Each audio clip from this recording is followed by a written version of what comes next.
Hello friends, Hindi short hand के लिए जो रामधारी गुप्ता की जो पुस्तक है खंड का, उसकी डिक्टेशन के बारे में प्लेलिस्ट बनाने पर विचार किया जा रहा है।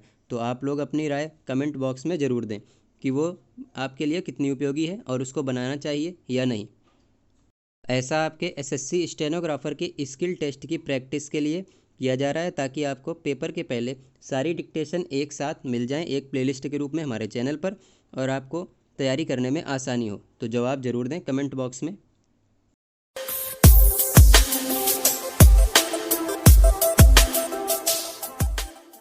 तो आज की हमारी एडिटोरियल डिक्टेशन की स्पीड है 85 वर्ड पर मिनट, और डिक्टेशन स्टार्ट होगी अगले 5 सेकेंड बाद।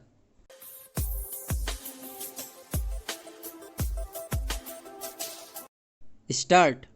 ऐसे दौर में जब समूची दुनिया में डॉक्टरों और अस्पतालों की अहमियत को स्वीकार किया जा रहा है और उनके प्रति सम्मान जाहिर करने के लिए आम लोगों से लेकर सरकार तक की ओर से विशेष गतिविधियां आयोजित की जा रही हैं, तब किसी अस्पताल में एक लाचार मरीज के साथ अमानवीय बर्ताव बेहद तकलीफ़देह लगता है।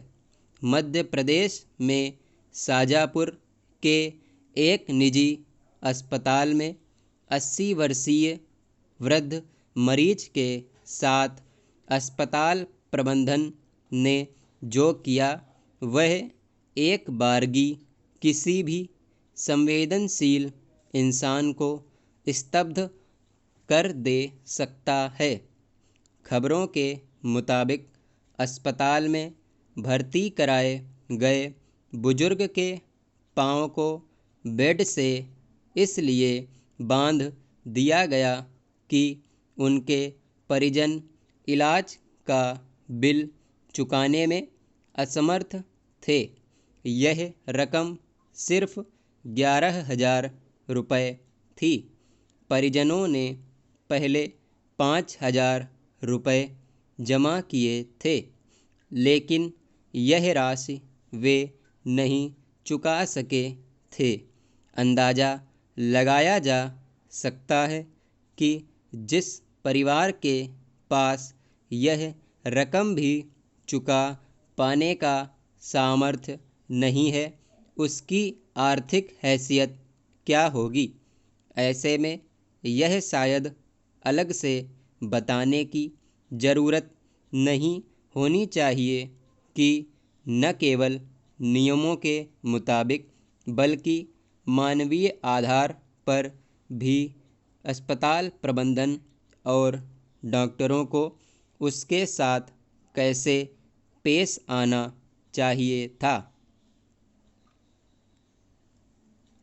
विडंबना यह है कि अस्पताल को न मानवीयता और संवेदनशीलता का ख्याल रखना जरूरी लगा, न एक गरीब बुजुर्ग और उनके परिवार की मजबूरी पर गौर करने की उन्हें ज़रूरत महसूस हुई।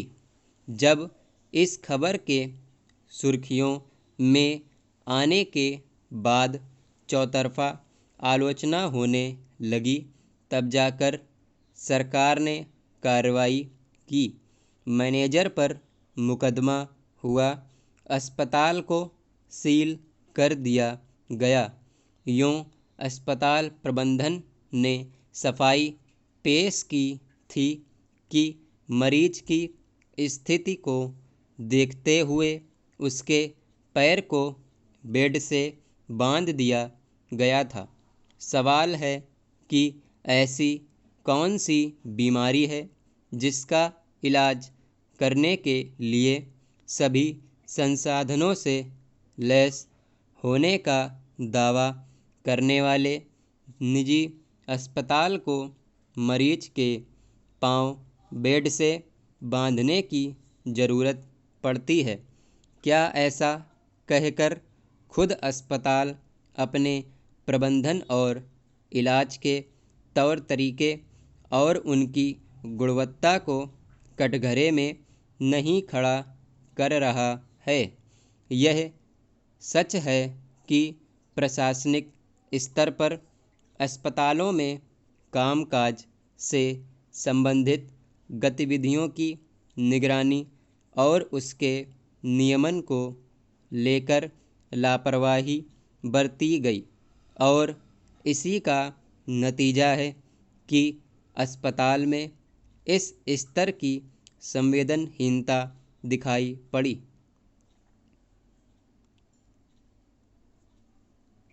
हाल ही में सुप्रीम कोर्ट ने कोरोना वायरस के संक्रमण की जांच और इलाज से संबंधित एक याचिका की सुनवाई के दौरान यह साफ कहा कि ऐसे तमाम अस्पताल हैं जिन्हें सरकार की तरफ से मुफ्त में या बेहद मामूली दरों पर ज़मीन दी गई है। दरअसल जन कल्याण के नाम पर मुफ्त या मामूली कीमत पर ज़मीन देने के पीछे सरकार का मकसद यह होता है कि वहाँ गरीब तबकों के वैसे मरीजों का इलाज मुफ्त या नाम मात्र के शुल्क पर हो सकेगा जिनके पास पर्याप्त पैसे नहीं होते हैं।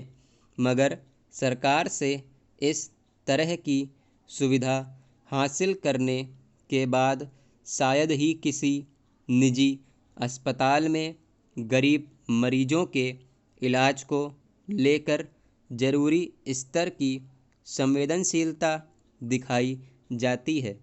यह जीवन बचाने के हुनर को सिर्फ मुनाफा कमाने का कारोबार बना देने जैसा है, जो कई बार बेहद अमानवीय शक्ल के सामने आता है। यह ध्यान रखने की ज़रूरत है कि चिकित्सा पेशे से जुड़ी नैतिकता और लोगों का इसमें विश्वास और सम्मान तभी तक बना रह सकता है जब पैसे को एकमात्र विकल्प मानने के बजाय इसमें मानवीय और संवेदना के तकाजे पर मरीजों का इलाज प्राथमिक दायित्व समझा जाए। स्टॉप। अगर आपने अभी तक इस चैनल को सब्सक्राइब नहीं किया है तो चैनल को सब्सक्राइब करके बेल आइकन जरूर प्रेस करें, जिससे आपको डेली करंट अफेयर्स की और स्टेनोग्राफी की नोटिफिकेशन सबसे पहले मिले।